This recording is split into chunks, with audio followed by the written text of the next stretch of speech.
Comment atténuer un karma négatif déjà engendré? Déjà, il faut dire qu'il y a 3 types de karma selon la nature.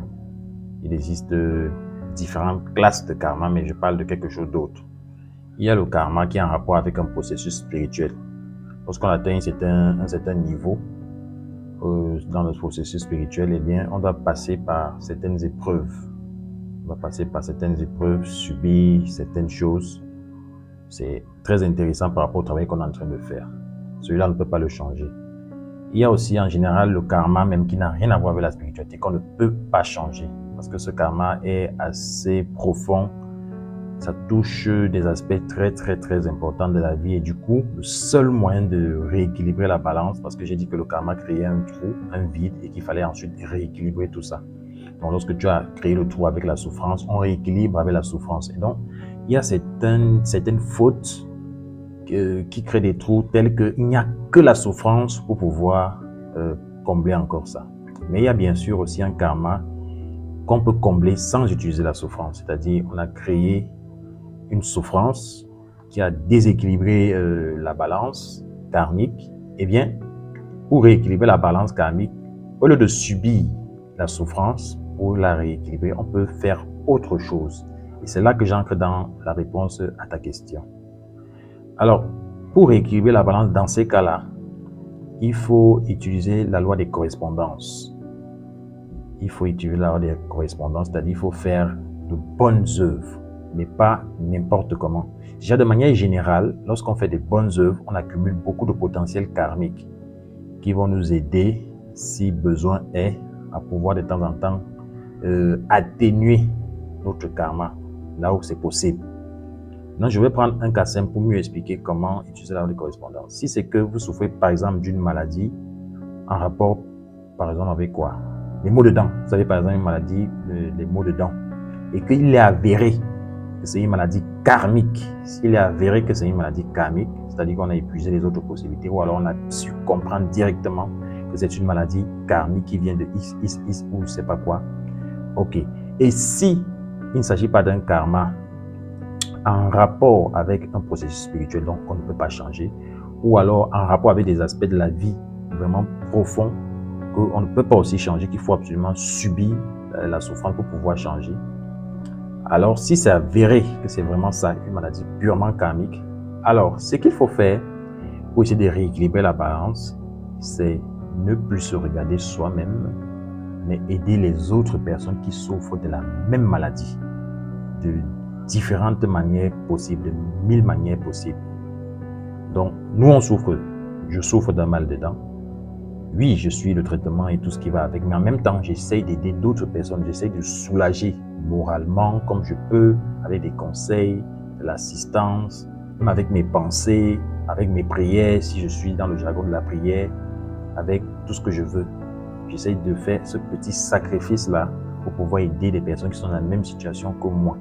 Ou alors pendant que je suis en train de faire mes prières, si je suis chrétien, je suis musulman, je suis religieux, je fais mes prières pour pouvoir avoir la guérison de mes maux de dents, bien pour que le traitement que je suis en train de suivre puisse fonctionner.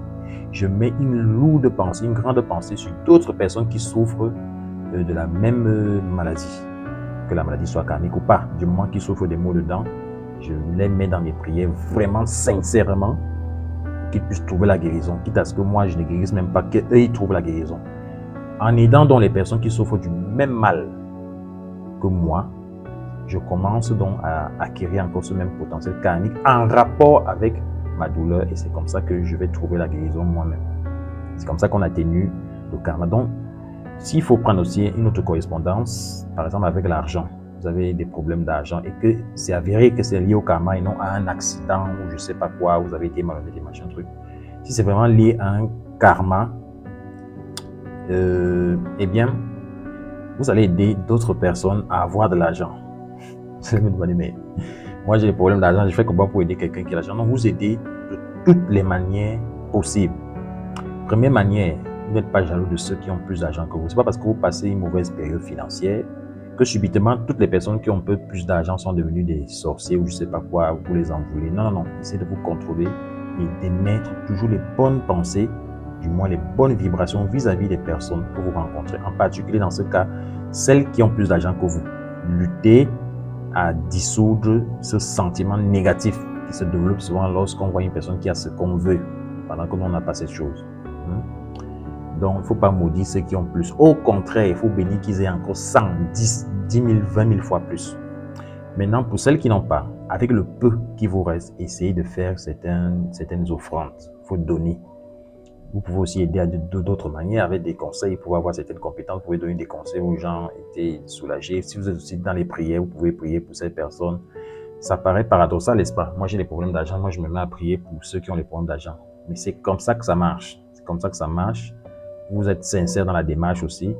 Essayez d'apporter des solutions aux autres de toutes les manières possibles. Si vous êtes dans les vibrations, vous faites les vibrations pour ces personnes-là et non pour vous-même. Vous priez pour ces personnes-là.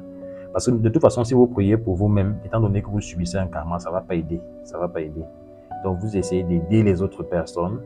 Et quand ces personnes vont commencer à trouver des solutions, vous allez voir que vous aussi, naturellement, votre karma va commencer à fondre. Votre karma va être atténué et va même pratiquement être complètement dissous.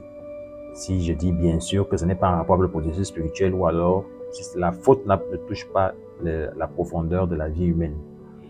Peut-être je vais revenir sur cette histoire de profondeur de la vie humaine dans une autre vidéo, mais voilà ce que je pouvais dire pour pouvoir atténuer le karma. Vous voyez qu'il y a toujours cette notion de sacrifice. Et de manière générale, il faut comprendre que les bonnes œuvres et faire cette sorte d'altruisme-là que vous priez pour les autres, vous avez une bonne pensée pour les autres, vous avez une bonne vibration pour vous, certes, mais aussi une bonne vibration pour les autres. Au moins, essayez de ne pas nuire aux autres.